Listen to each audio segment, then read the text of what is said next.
You're probably burning incense powder completely wrong. The first time I tried burning incense powder, I made a little pile in a dish, lit it, and my whole room smelled like a campfire instead of sandalwood. Here's what I did not know earlier on. When you pile powder and light it directly, you're creating uncontrolled combustion. The flame scorches the outer layer of aromatic compounds before they can release properly, which is why it smells charred instead of fragrant. You're essentially burning past the good stuff. If this is happening to you, you should try using the trail method because it's way better than pile burning.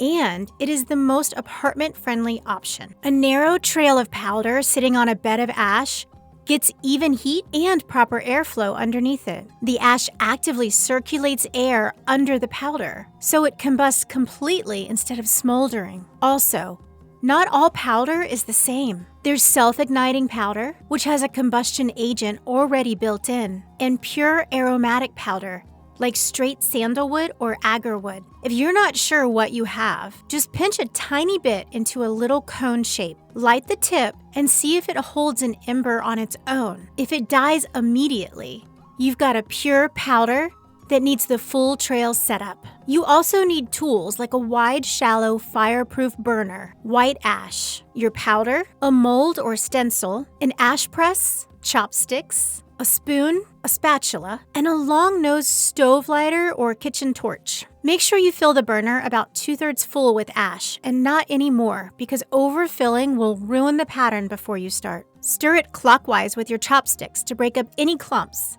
Then press it flat with the ash press. Press down with your dominant hand while your other hand slowly rotates the burner. Don't drag the press around the inside of the bowl because you'll create ridges. Press and rotate until the surface is smooth and level, almost paper flat. I realized that this takes practice because it took me months to finally get a perfect ash bed. The first few times, it'll be a little lumpy, and that's still fine. Place your mold gently on the ash. Set it.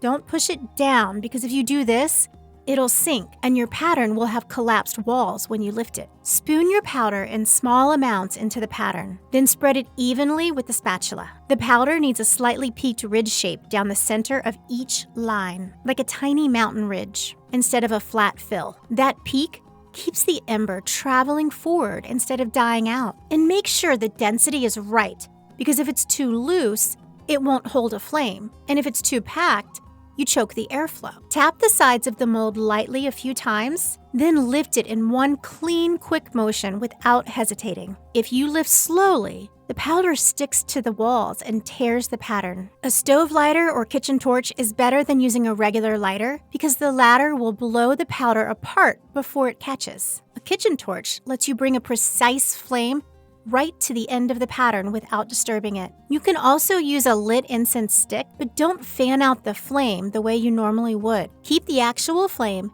and use it to ignite the starter of the trail, then extinguish the stick after. That's another thing that most people always get wrong. Once it's lit, fan out the flame gently and wait. When you see a thin, steady wisp of smoke rising steadily, that's when you know it's burning properly. And if you want something grounding and earthy that works great with this method, the patchouli incense powder burns slowly and evenly.